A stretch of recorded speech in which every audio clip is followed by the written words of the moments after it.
Tonight, I invite you to settle into your chair, or perhaps your bed, and let the soft weight of history carry you backward through time.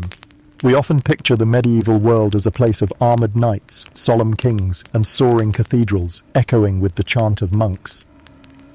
The official records tell us of battles and treaties, of coronations and crowns. But beneath those solemn portraits and gilded manuscripts, beneath the heavy robes embroidered with lions and lilies, there were men of flesh and desire. Kings, though elevated by divine right, were still men, vulnerable to the same lusts, temptations, and passions that haunted their subjects.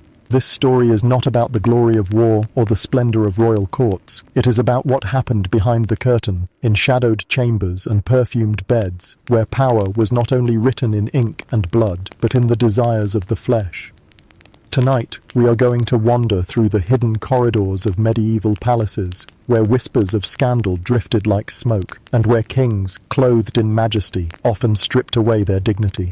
These were rulers who used their crowns as shields for indulgence, who believed that divine sanction meant earthly pleasures were theirs for the taking. But let me guide you gently.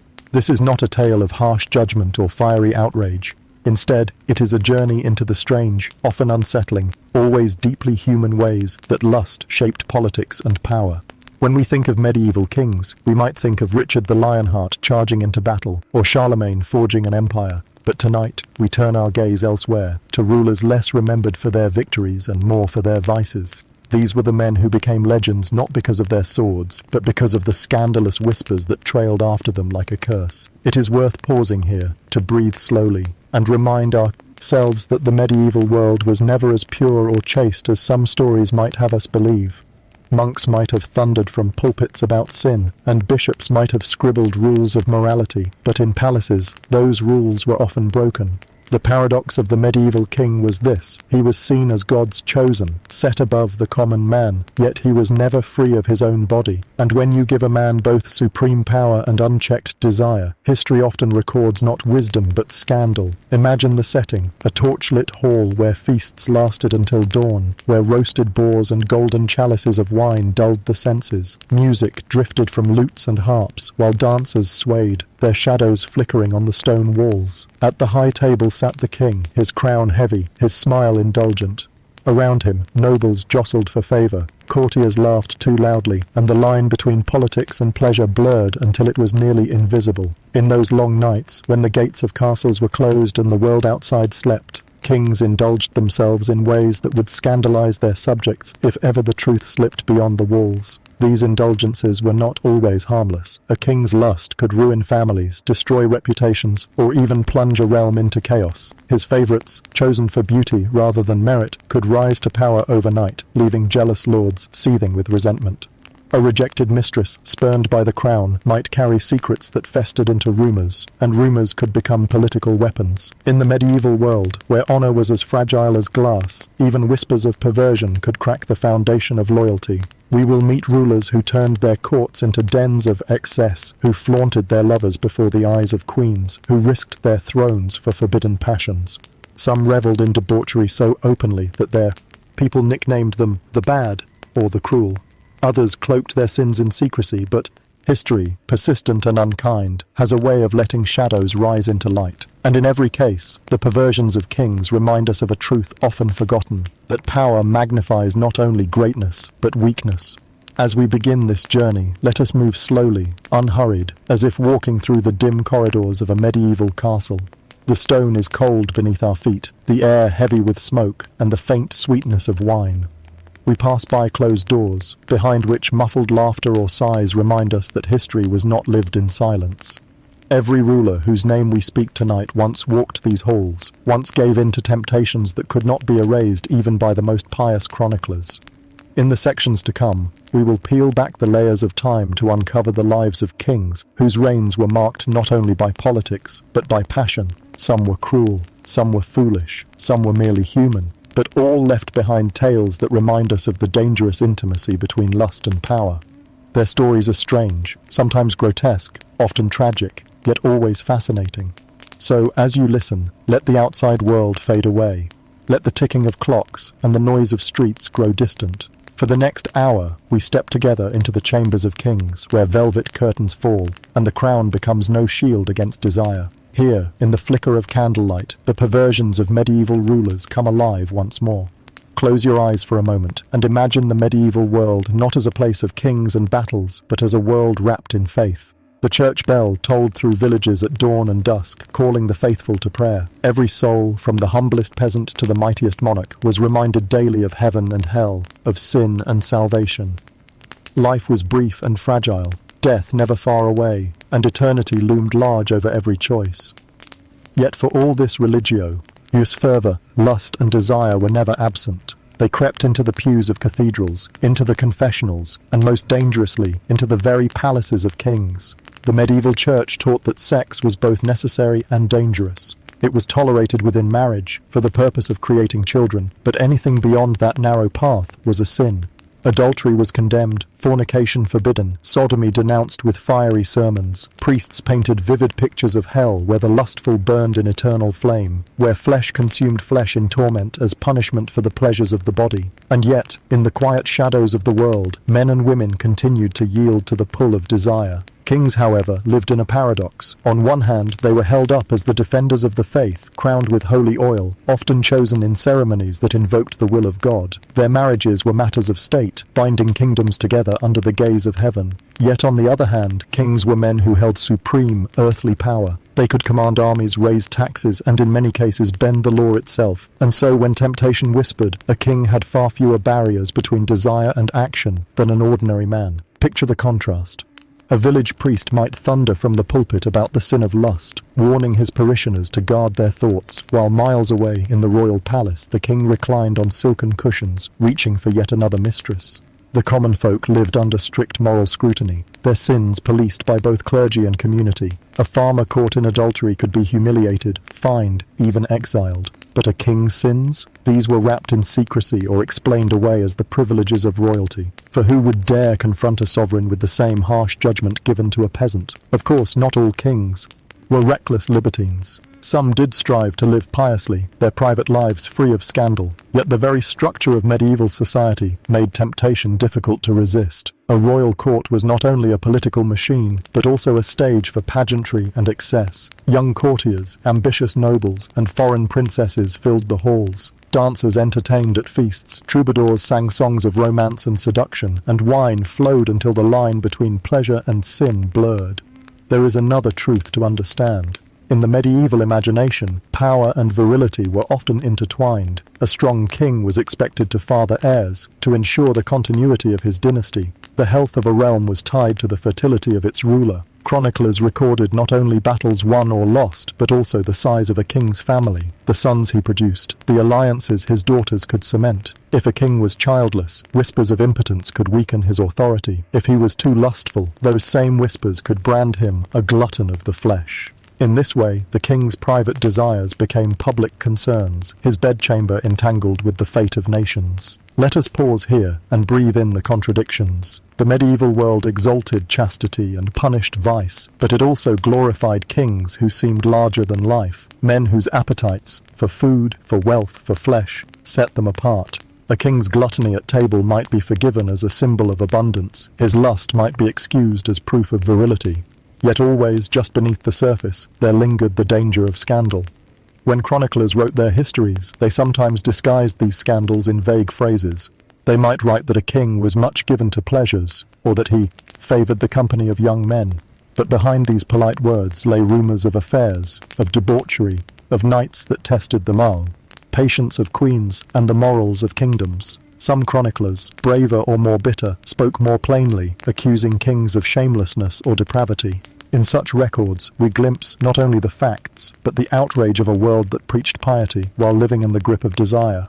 We must also consider the role of queens. Royal marriages were rarely about love. They were contracts, tools of diplomacy. A queen was expected to be fertile, loyal, and obedient. Her role was to bear heirs, to pray for the king's soul, and to embody virtue. Yet time and again, queens found themselves humiliated by their husbands' infidelities. Imagine Catherine of Aragon, noble and devout, watching Henry VIII discard her for another woman. Imagine Isabella of France, mocked by the favourites of her husband Edward II.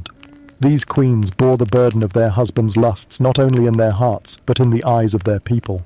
It is here, in this tension between public morality and private indulgence, that the stories of the most perverted kings come alive. They are not tales of simple lust, but of how lust twisted power. For a king's desire was never just his own. It could shape alliances, spark rebellions, or even bring about the downfall of dynasties. The church could thunder against sin, but a king with enough soldiers could laugh at sermons. And yet, the higher they climbed into indulgence, the more dangerous their fall became when scandal spread. In monasteries, monks copied texts warning of the sins of the flesh, but in the same age, kings filled their courts with mistresses, illegitimate children, and secret liaisons. This contradiction was not lost on the people. In taverns and marketplaces, gossip travelled quickly. A rumour of a king's perversion might begin as a whisper, but soon it spread like wildfire, reshaping his reputation. For even in an age of limited literacy, scandal weighed as a form of power, a tool that enemies wielded to tarnish kings. And so, the medieval worldview created the perfect storm.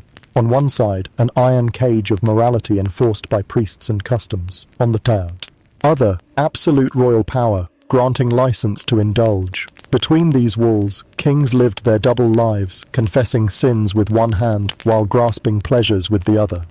As we move into the stories of specific rulers, remember this backdrop. Remember the candles burning in cathedrals, the monks chanting warnings against sin. Remember the peasants living under harsh moral codes, their lives scrutinized by neighbors and priests. And then remember that far above them, in palaces of stone and silk, kings lived by another rhythm, one that mixed power with desire and holiness with corruption.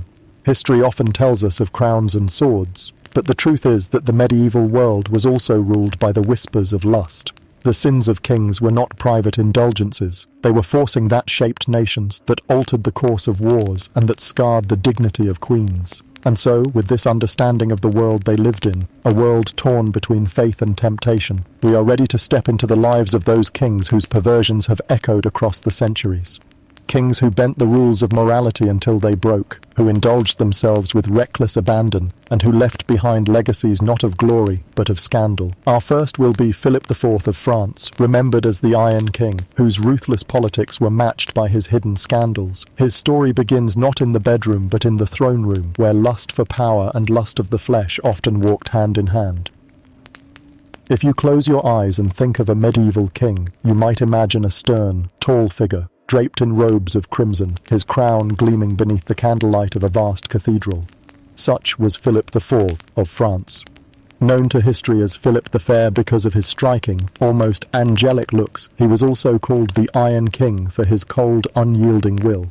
To his subjects he seemed carved from stone, handsome, distant, and pitiless. Chroniclers described him as dignified, regal, a man who spoke little but commanded much. Yet behind the marble mask of authority, behind the rigid spine of piety and justice, whispers of scandal trailed him like shadows cast by the setting sun. Philip reigned from 1285 to 1314, a time when France grew powerful and wealthy, when the monarchy tightened its grip on nobility, and when the church itself trembled beneath royal ambition.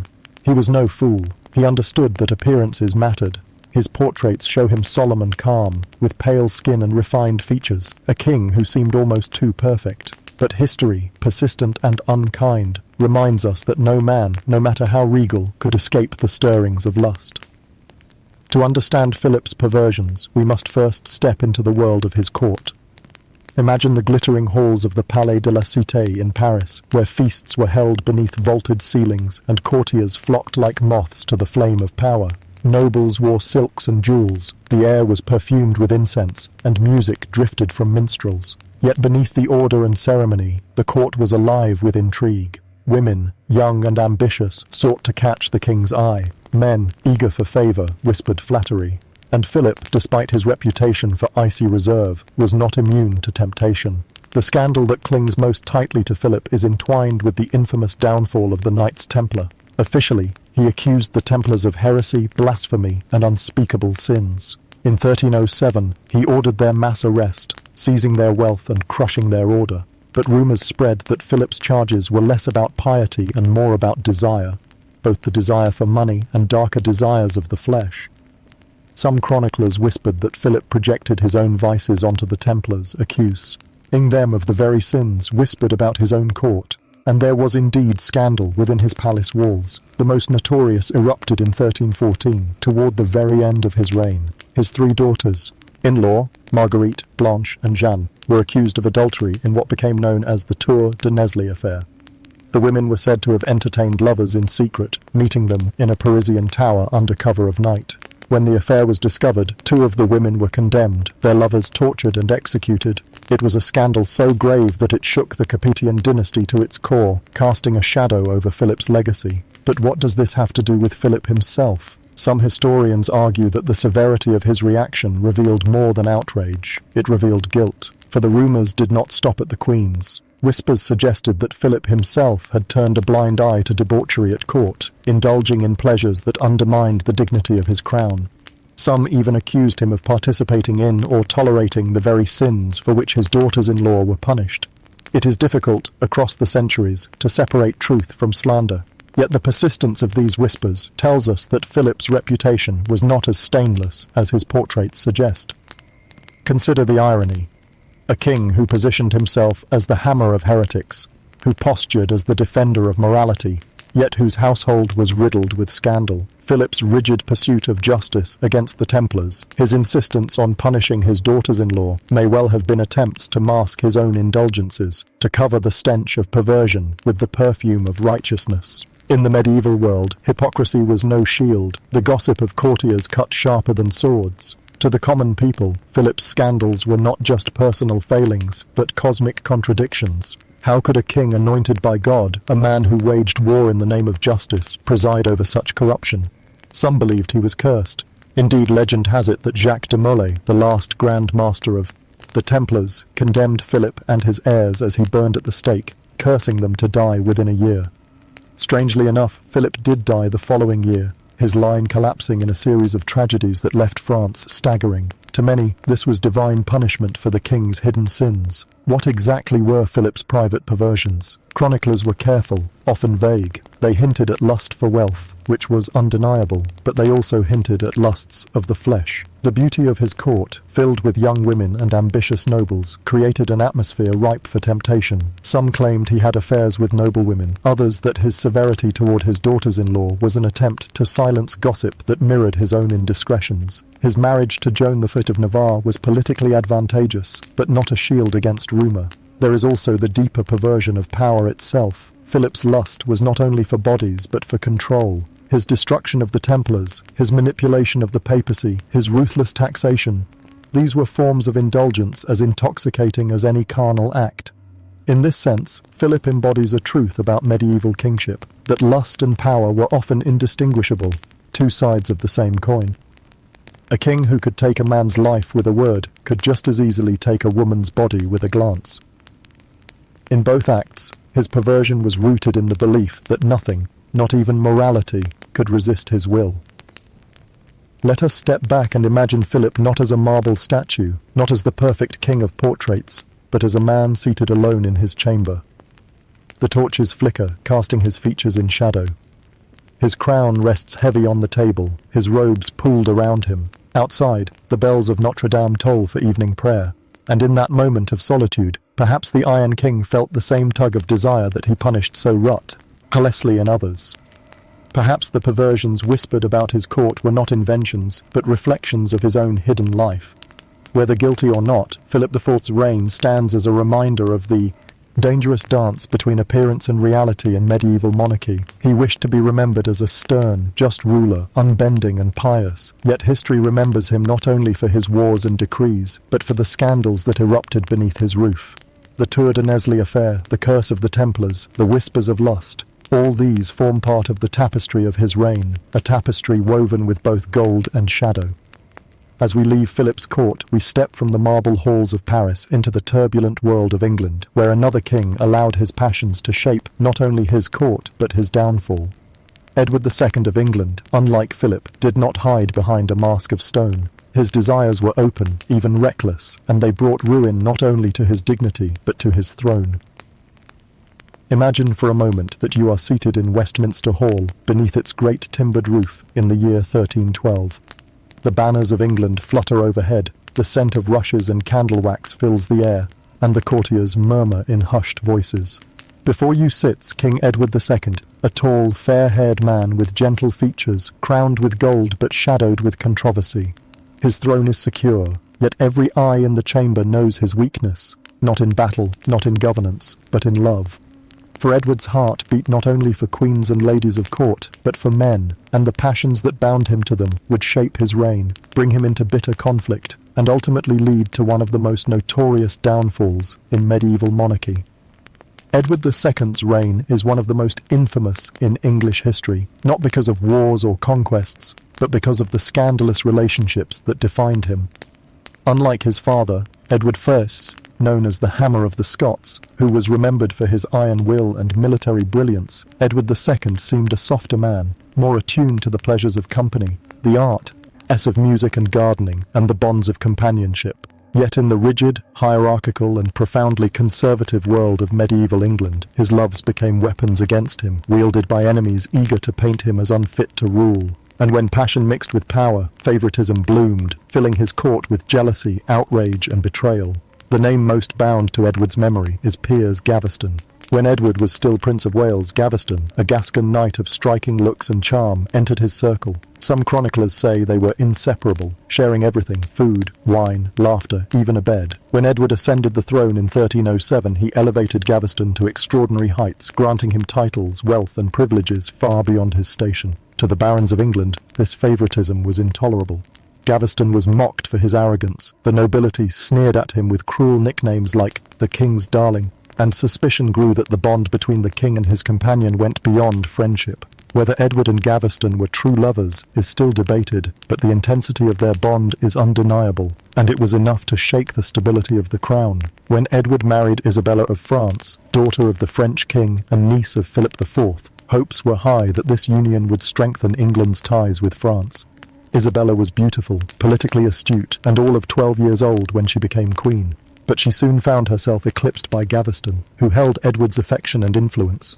Imagine her sidelined not by another noblewoman, but by a foreign knight who strutted through court as though he were king himself. Chroniclers describe her bitterness, the quiet rage that would fester in her heart for years to come. The barons acted. In 1312, Gaveston was captured and brutally executed, cut down not by foreign enemies but by the nobility of Edward's own realm.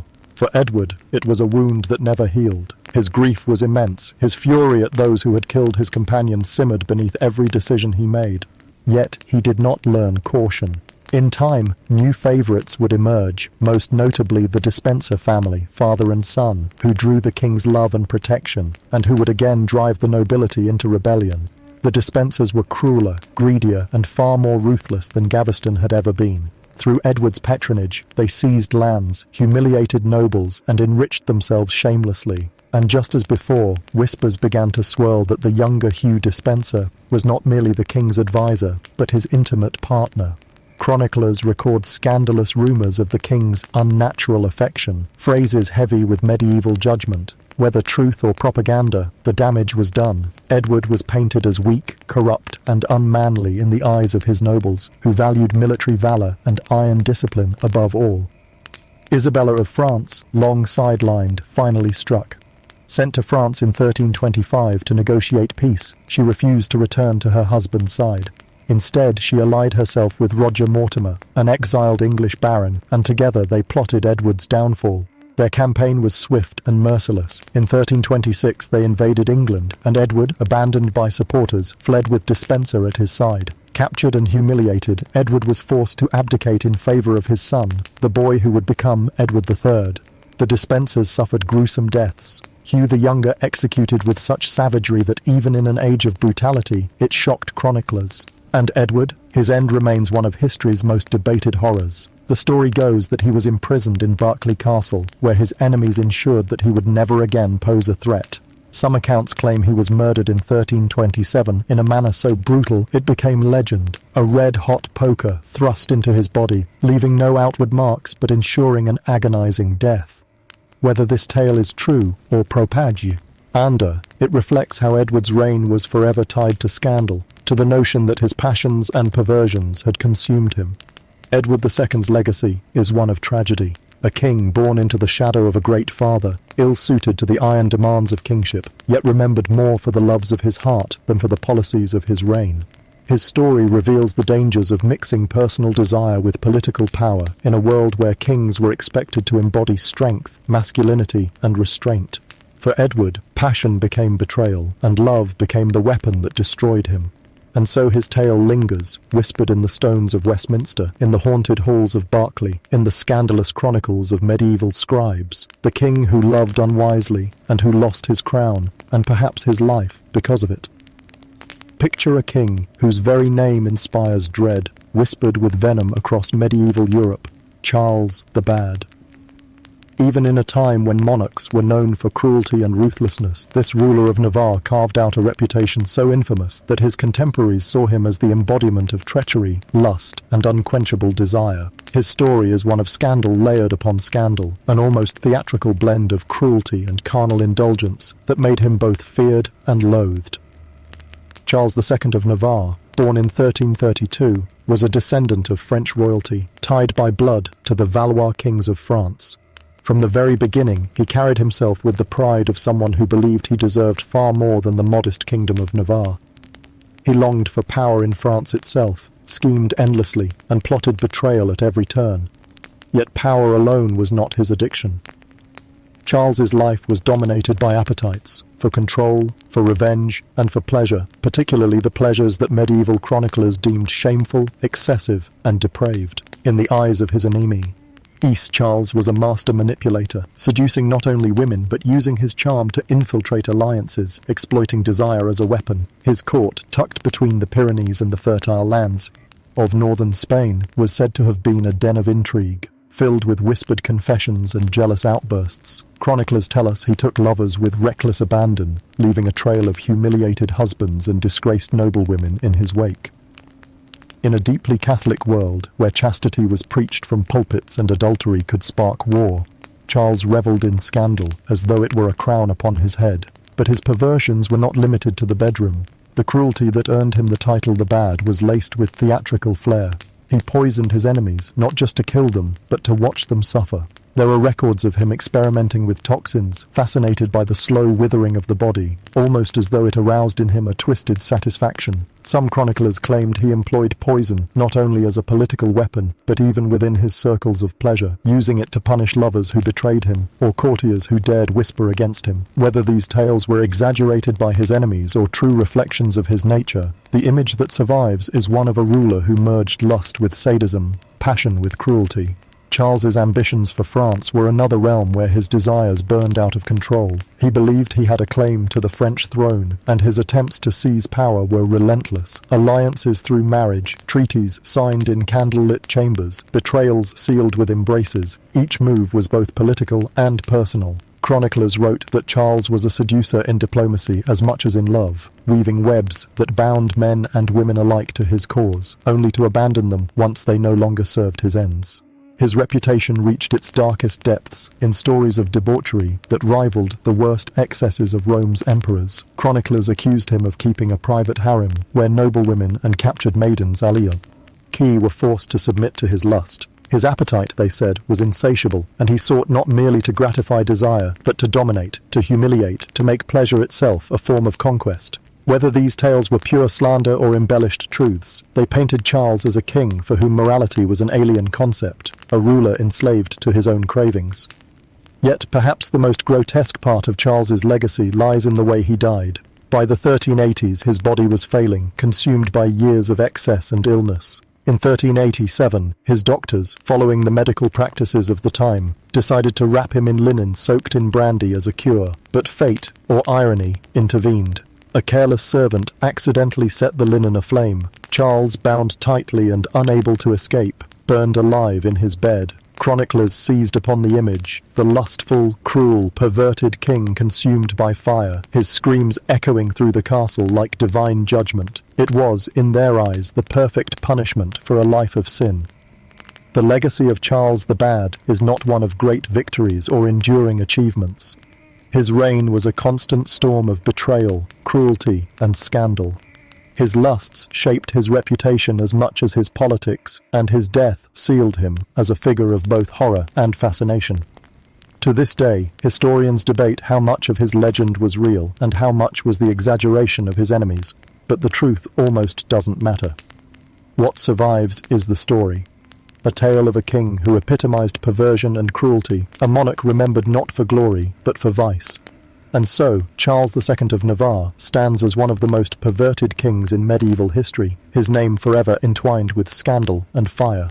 His life reminds us how easily lust, when wedded to power, can twist into madness, leaving behind not admiration, but a legacy of fear. Close your eyes and picture the Grand Tudor court. The year is 1535. The smell of roasted meats fills the great hall, tapestries shimmer in candlelight, and courtiers chatter nervously in the presence of the most powerful man in England, King Henry VIII. He is no longer the golden prince of his youth, but a massive figure, towering, broad-shouldered, and heavy with indulgence. His presence dominates the room, his eyes sharp with suspicion, his laughter booming, and his temper quick to ignite. To the outside world, he is God's chosen sovereign, the ruler who severed England from Rome and built a new church in his image. But behind the mask of majesty lay a man consumed by obsession with power, with legacy, with lust, and above all, with the desperate need for a son. Henry VIII is remembered less for his wars or politics than for the trail of broken marriages and beheaded queens that followed his reign. His excesses in love and desire shaped not only the fate of his wives, but the destiny of an entire kingdom. No medieval or early modern king is so bound to the idea of perversion through power as Henry VIII, who treated marriage not as a sacred union, but as a political battlefield, a place where lust and legacy collided in blood. When Henry first ascended the throne in 1509, he was a dazzling young monarch. Handsome, athletic, educated in theology, and deeply pious, he seemed every inch the Renaissance king. His first marriage to Catherine of Aragon was celebrated across Europe, binding England to Spain in a powerful alliance. Yet as years passed and no male heir survived beyond infancy, Henry's desires shifted. Catherine, once adored, became a symbol of failure in his eyes, and Henry's roving gaze fell on younger, more alluring women of his court. The most infamous of these was Anne Boleyn. With dark eyes and sharp wit, she captivated Henry in a way Catherine ever could. Anne refused to be a mere mistress. She demanded marriage, demanded a crown, and Henry, blinded by lust and the promise of sons, was willing to overturn centuries of tradition to have her. His obsession with Anne led him to defy the Pope, break from the Catholic Church, and declare himself head of the Church of England. This was no mere love affair. It was a revolution sparked by lust, a nation torn from Rome because one king could not control his desires. But passion burned quickly. Once Anne was queen, her failure to give Henry a living son turned her allure into danger. Accusations swirled of adultery, witchcraft, and even incest. Whether fabricated or rooted in rumor, they sealed her fate. In 1536, Anne Boleyn was executed by sword on Tower Green, her dark eyes fixed on the crowd as she became the first queen in English history to be killed by her husband's command. Henry watched, unmoved, and within days he was betrothed to another, Jane Seymour. Jane, gentle and submissive, gave Henry the son he craved, Edward. For this, she became the only wife he truly mourned. Yet even her death after childbirth did not cool his lusts. He married 3 more times: Anne of Cleves, whom he rejected with humiliating cruelty; Catherine Howard, a teenage bride executed for alleged adultery; and Catherine Parr, who outlived him, managing to temper his rages in his declining years. Each marriage was marked not by love, but by Henry's endless hunger, for youth, for beauty, for loyalty, for sons. His appetites extended beyond the marriage bed. Henry was notorious for feasting, drinking, and indulging in every pleasure court life offered.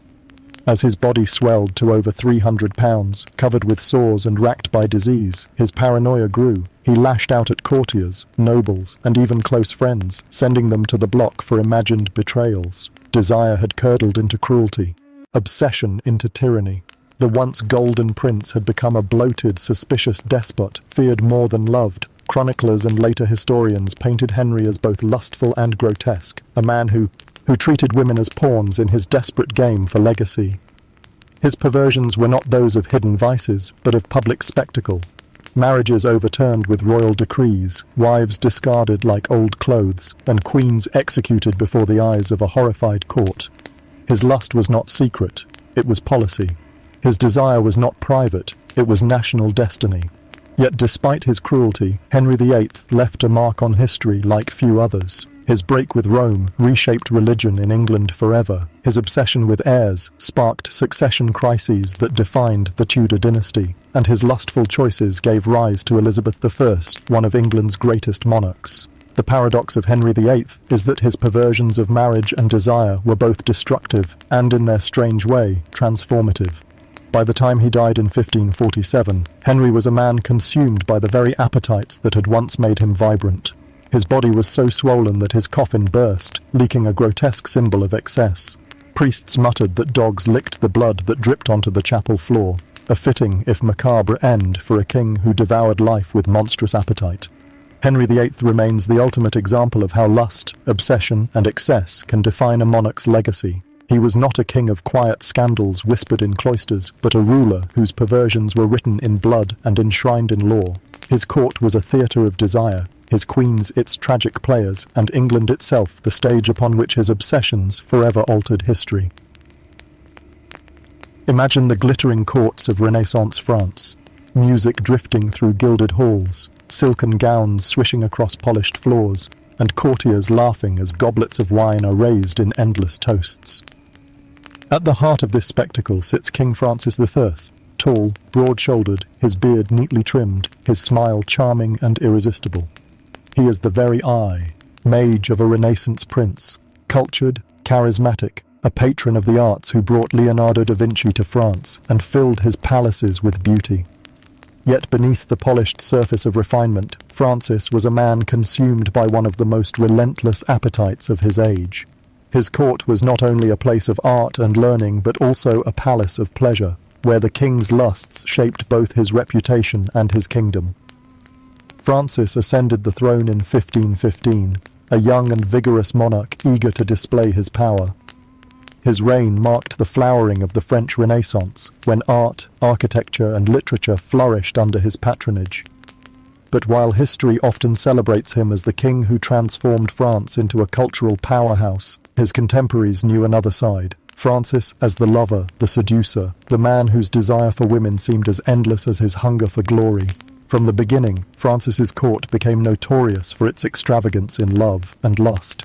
Chroniclers claimed that he pursued women relentlessly, whether they were married noblewomen, unmarried maidens, or even the wives of his closest allies. The phrase Francis the Amorous was whispered in court circles, and his affairs were so numerous that they became the stuff of legend. He was not discreet like other rulers. He flaunted his conquests, boasting of them with the bravado of a knight returning from battle. Among the many women who captured his attention, Françoise de Foix, Countess of Chateaubriand, stood out. She was one of his most famous mistresses, a woman of intelligence and beauty, who dominated the court during the early years of his reign. Their relationship scandalized the nobility, for Françoise was already married, and her husband fumed as his wife became the king's companion in all things. Yet Francis revelled in the affair, showering her with gifts, parading her before court, tears, and making her the centre of his attentions.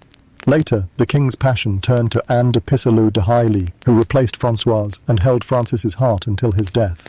Anne was bold and cunning, using her influence not only to secure her position, but also to direct the king's policies. In this, Francis blurred the line between private desire and public rule, allowing his mistresses to shape decisions that affected the kingdom. It was a dangerous game, for noble families resented the power of women elevated by nothing more than the king's lust, and jealousy festered within the glittering halls. Yet Francis's perversions were not limited to his long-term affairs. He cultivated an image as a virile, irresistible monarch, constantly seducing women of the court. Some chroniclers accused him of keeping entire chambers of mistresses, as though the palace itself were a harem. Others spoke of wild nights of revelry, where music and wine flowed until dawn, and the king took pleasure in flaunting his conquests. Whether these tales were exaggerated or not, they fed the image of Francis as a man who ruled with his passions as much as his policies. His behavior was scandalous not only because of its excess, but because of its brazenness. In a time when kings often cloaked their lusts in secrecy, Francis made his desires part of his public persona. He cultivated the image of a man of boundless vitality, whose virility was proof of his strength as a ruler. To him, seduction was not only pleasure, it was performance, a way to reinforce his power before a court that thrived on spectacle. But pleasure came with risk. Francis's reputation as a womanizer was so notorious that it became a weapon for his enemies. Diplomats whispered of his weakness, clerics denounced his sins, and rumors swirled that he carried diseases from his exploits. In fact, some historians believe Francis may have contracted syphilis, a scourge of the Renaissance age, which left him weakened in his later years. His body, once robust and powerful, grew frail, yet his desire for women burned until the end, a fire that no illness could extinguish. The paradox of Francis I lies in the way his lust was entwined with his greatness. His passion for women mirrored his passion for art, for war, for glory. He lived life with an intensity that electrified his court and inspired awe across Europe. Yet, this same intensity left him vulnerable, reckless, and at times ridiculous in the eyes of his contemporaries. He blurred the line between king and lover, turning the French court into a theatre where seduction and politics danced hand in hand. When Francis died in 1547, he left behind not only a kingdom transformed by Renaissance culture, but also a legacy of scandal. His reputation as the first gentleman of France was tinged with irony, for beneath the polish of courtesy lay a man of insatiable desires. To his admirers, he was a patron of genius and a king of charm. To his critics, he was a perverted monarch, a man who squandered dignity in pursuit of lust. In the end, Francis I represents the Renaissance contradiction itself, a king who built beauty while indulging in vice, who embodied refinement while surrendering to excess. His reign reminds us that even in the age of enlightenment and art, kings were still men of flesh, ruled as much by desire as by duty. The story of Christian IV of Denmark is one of contradictions.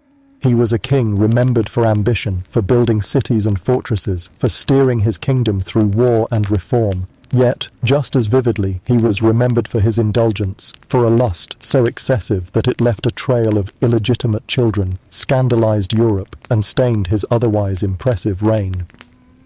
Christian was not merely a ruler, he was a man who lived voraciously, devouring life's pleasures with the same hunger that he pursued glory on the battlefield. Born in 1577 and crowned king at the age of 11, Christian came of age in an era of glamour, grand courts, and royal pomp. From his earliest days, he displayed a zest for living that never left him. He was handsome, confident, and charismatic, qualities that made him magnetic not only as a ruler, but as a lover. His reign lasted nearly 60 years, one of the longest in Scandinavian history, and during those decades, he left his mark not only on his kingdom, but on countless women who crossed his path. Christian married officially, twice. His first wife was Anne Catherine of Brandenburg, a noblewoman of high standing who bore him legitimate heirs. Later, after her death, he married Kirsten Munk, the daughter of a Danish noble family. Yet even within the bounds of marriage, Christian's roving desires could not be contained. With Kirsten alone, he fathered 12 children, and his court was filled with their noise and energy. But these marriages were only the formal side of his passions. Beyond them, Christian pursued lovers with abandon, siring more than 20 illegitimate children in his lifetime, by mistresses ranging from noblewomen to commoners. The scandal was not simply in the number of his offspring, but in the openness with which Christian embraced his indulgences. Unlike monarchs who attempted to conceal their affairs, he often flaunted his lovers, elevating them within court circles and showering them with gifts. His mistresses became part of the royal household, stirring resentment among nobles who saw their influence grow. In a kingdom where morality was preached by stern Lutheran ministers, Christian's excesses struck a jarring note. Sermons denounced lust and warned of damnation, yet the king himself lived as though immune to such constraints. One of his most notorious relationships was with Kirsten Munk herself. Though their union was sanctioned as a marriage, it was fraught with scandal. Kirsten was headstrong and ambitious, unwilling to submit quietly to her husband's desires. Their relationship descended into bitterness. Accusations of infidelity flew both ways, and their quarrels became public knowledge. In the end, Christian accused her of adultery and confined her under house arrest, while he openly continued with other lovers. Their children, however, would grow into influential figures in Danish politics and society, carrying forward both the glory and the scandal of their parentage. But Christian's indulgences were not limited to the bedroom. He was a man of appetite in all things. He loved music, theatre, feasting, and drink. His banquets were legendary, filled with roasted meats, overflowing goblets, and entertainments that stretched long into the night. Chroniclers describe him staggering from feasts, laughing loudly, his doublet stained with wine, his courtiers barely able to keep pace with his energy. He devoured pleasure with the same enthusiasm that he built castles and led armies, leaving behind a court both dazzled and dismayed. His excessive nature seeped into his rule. Christian poured money into grand projects, new towns, fortresses, and naval ships that showcased his ambition but drained the treasury. His participation in the 30 Years' War ended disastrously for Denmark, weakening his kingdom and tarnishing his reputation. Enemies whispered that his indulgent lifestyle made him careless, that his obsession with pleasures left him unfit for the burdens of rule. Whether fair or not, the rumors stuck. A king who filled his court with mistresses and bastards was, to many, a king who lacked discipline. Yet, for all the scandal, Christian remained a larger-than-life figure. His illegitimate children were not cast aside. Many were acknowledged, raised within court circles, and even married into noble families. This, too, shocked his contemporaries. While other monarchs might hide their indiscretions, Christian seemed to embrace them, as though his virility itself was proof of his power. To him, producing children, legitimate or not, was a kind of conquest, a demonstration that he was a man of vitality, unbound by the narrow constraints of morality. By the time of his death in 1648, Christian had fathered more than 30 children in total, leaving behind a dynasty so sprawling it seemed to stretch across half of Denmark's nobility. His reign had seen triumphs and disasters, brilliance and folly, but the shadow of his indulgence hung over it all. To some, he was a king of vision, who expanded Denmark's reach and left monuments that still stand today. To others, he was a perverted monarch, a man whose lust consumed him, whose court was a theatre of excess, and whose failures in war reflected the undisciplined appetites of his private life. Christian IV embodies the paradox of the indulgent king, brilliant yet reckless, ambitious yet enslaved by desire. His story reveals how lust and illegitimacy were not merely private sins, but public forces, shaping perceptions of monarchy and influencing the politics of his age.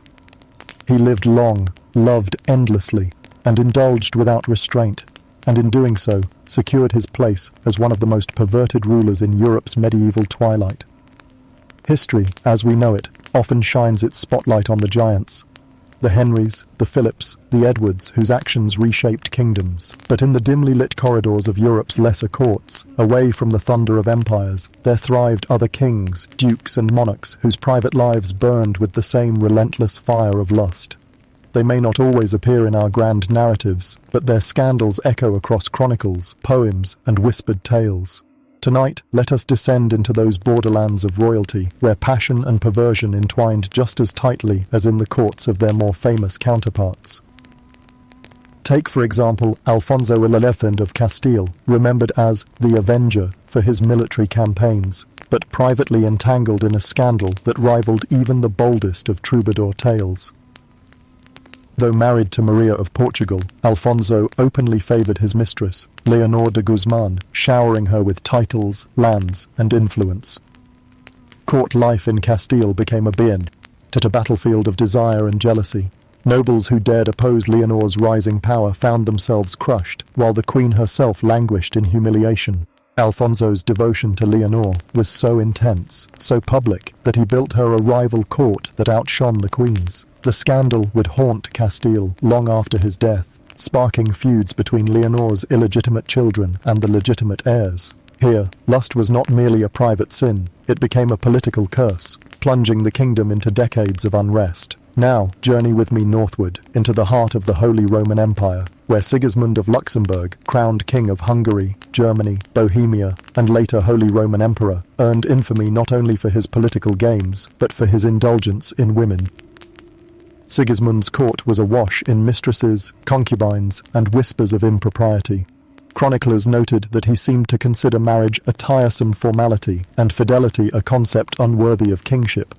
His queen, Barbara of Cilly, was herself accused of adultery, perhaps in retaliation, perhaps in survival. Together, they earned the mocking nickname, the adulterous couple, among their contemporaries. The emperor's affairs scandalized even his own nobles, who struggled to reconcile a ruler charged with upholding Christendom's dignity, behaving like a tavern libertine. Yet Sigismund, like many before him, cloaked his desires in the shimmering fabric of power, insisting that divine authority gave him license where ordinary men would be condemned. Further east, Władysław II Jagiello of Poland, though remembered as the great founder of the Jagiellonian dynasty, carried whispers of lustful entanglements. Chroniclers accused him of taking advantage of younger women in his court, fueling rumors that stained the dynasty's noble reputation. In an age when alliances through marriage carried the weight of armies, his rumored affairs undermined the carefully constructed image of piety and dynastic strength. Whether true or exaggerated, such whispers remind us that kingship was as much about perception as it was about rule. A king's bedchamber could tarnish his throne as effectively as a lost war. But it is not only in the West or the East that such stories abound. In the rugged kingdoms of the Iberian Peninsula, scandal was as common as swordplay. Consider Peter Valente of Portugal, who scandalized Europe with his obsessive and tragic love affair with Inés de Castro. Though Peter's relationship with Inés was marked by devotion rather than sheer lust, the sheer audacity of his actions places him firmly within this gallery of kings, undone by desire. Defying his father's will, Peter pursued Inés relentlessly, elevating her above noble daughters destined for alliance. When Inés was murdered by the king's order, Peter's grief turned to mania.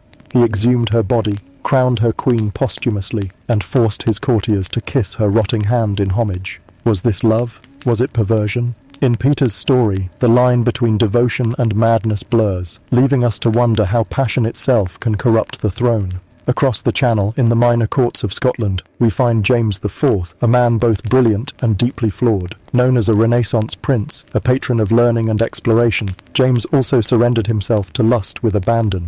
He fathered at least 7 illegitimate children before and during his marriage to Margaret Tudor, sister of England's Henry VIII. His mistresses wielded influence at court, sparking resentment and rivalry. Chroniclers describe James as a man of restless passion, unable to confine his desires within the sanctity of marriage. His reign reminds us that even as kings crafted legacies of culture and statecraft, their personal weaknesses bled into politics, shaping alliances and animosities alike. And then there is Christian VII of Denmark, though he belongs to the later half of Europe's monarchical history, who perfectly embodies the theme of royal lust, slipping into perversion. Christian's reign in the late 18th century may lie beyond the medieval age, but his story echoes the same patterns: a king given to wild excess, spending nights in brothels, and engaging in compulsive self-indulgence. His court was rocked not only by his scandalous behavior, but by the political upheaval it invited, with his physician and his queen becoming infamous in their own right. Though outside the strict medieval frame, Christian VII's story reminds us that the throne has never been immune to the weakness of flesh. These lesser rulers, scattered across Europe, may lack the towering fame of Henry VIII or Philip IV, but their stories stitch together a larger tapestry of medieval monarchy. Whether in the stone halls of Castile, the imperial courts of the Holy Roman Empire, or the misty castles of Scotland, one truth persists. Lust was not confined by borders. It thrived in every language, every dynasty, every corner of Europe where crowns glittered and thrones loomed. But let us not imagine these affairs as harmless escapades. They were weapons, they were scandals, they were wounds that bled into the body politic. Mistresses bore illegitimate heirs who threatened dynastic stability. Queens humiliated by public affairs sought vengeance through intrigue or open defiance. Nobles, enraged at favoritism, turned against their sovereigns. In these private indulgences, kingdoms found their public undoing. The bedroom became the battlefield, and sheets were as stained with blood as they were with sweat. So when we think of the medieval king, clad in mail, brandishing sword, crowned with gold, we must also picture him in softer garments, wonder. In shadowed chambers, eyes ablaze, not with justice or faith, but with the fever of desire. For in those moments, when crowns were set aside and commandments forgotten, the true fragility of kingship was laid bare. Imagine the torchlit corridors of a medieval palace at midnight. The clatter of armor has quieted, the noise of court has faded, and the king, sovereign of thousands, ruler of men and lands, walks alone into his chamber. To the world he is a monarch chosen by God, anointed with oil, crowned in splendor. But behind the oak doors, he is something far simpler and far more dangerous. He is a man, governed not by law or scripture, but by desire. And it is here, in the shadows of passion, that the throne most often trembled. Across the centuries we have wandered, through the bedchambers of kings and the whispered scandals of their courts. We have seen the grandeur of power entwined with the basest of lusts. From Philip IV of France, whose iron fist hid a heart capable of corruption, to Edward II of England, whose forbidden affections challenged the very structure of medieval masculinity. From the obsessive love of Peter of Portugal, who crowned a corpse his queen, to the voracious appetites of Henry VIII, who shed wives like autumn leaves. Each tale has revealed a truth often hidden beneath the polished marble of history, that the crown did not protect kings from temptation, it magnified it. The medieval world, ruled outwardly by the church's moral codes, was secretly teeming with contradictions. Priests thundered against sin from pulpits, while kings indulged in sins the priests could never dare. Laws threatened adulterers with death, yet kings paraded their mistresses openly, granting them castles and fortunes. Chivalric codes sang of purity and honor, even as knights carried noble women into shadowed alcoves at their master's command. For the common man, lust was a crime. For the king, it was almost a divine right. And therein lay the hypocrisy that fueled centuries of scandal. But make no mistake, royal lust was not harmless. Every desire had consequences. A mistress raised too high could fracture the loyalties of nobles. An illegitimate son could one day contest the throne. A queen humiliated could conspire in vengeance, her revenge shattering dynasties. We need only recall the fury of Maria of Portugal against Alfonso XI's mistress, Leonor de Guzman, or the political rivalries sparked by Edward II's favoritism toward Piers Gaveston. Lust did not remain in the shadows. It seeped outward, poisoning councils, turning allies into enemies, and sometimes dragging entire kingdoms into ruin. It is easy, perhaps too easy, to dismiss these stories as salacious footnotes in otherwise grand reigns. But what if we look closer? What if we understand that desire was not a side story, but a central one? In truth, kingship itself was bound to lust. The need to produce heirs forced men into cycles of marriage, annulment, and betrayal. Dynasties rose and fell on whether a king could father a son, or on whether his passions distracted him from his duty. Lust was not merely a private weakness, it was a political force, shaping borders and battles. Consider this: without Henry VIII's lust-driven desperation for a male heir, would England have torn itself apart in the Reformation? Without Edward II's dangerous favoritism, would the English barons have rebelled so furiously? Without Alfonso XI's devotion to Leonor, would Castile have descended into bloody dynastic feuds? Again and again, we see the ripple, a king's bedchamber shaping the destiny of nations. And beyond politics, there is something deeply human in these stories. We are taught to think of kings as larger than life, men of destiny, armored in grandeur, immune to the weaknesses of ordinary souls. Yet in their moments of lust, they are stripped bare of all illusions. They become what they truly are, men, enslaved not by foreign enemies, but by their own hungers. That is why these tales grip us even today. They remind us that beneath every golden crown there beats a flawed human heart. But there is another layer still. Perversion and lust also became tools of propaganda. Rivals and chroniclers exaggerated, fabricated, and weaponized rumors to undermine kings they despised. Edward II's relationships may have been as much rumor as reality, twisted by enemies to make him appear weak. Sigismund's indulgence was mocked by his critics, perhaps beyond its truth. To accuse a king of perversion was to tarnish his authority, to whisper that he was unfit to rule.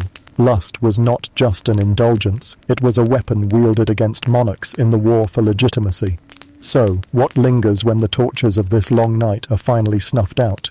We see that medieval kings, for all their power, were creatures of contradiction. They could command armies, build cathedrals, and shape the fate of nations, yet they could not master themselves. Their lusts betrayed them, exposed them, destroyed them, and in doing so, they wrote some of the most unforgettable and uncomfortable chapters of history.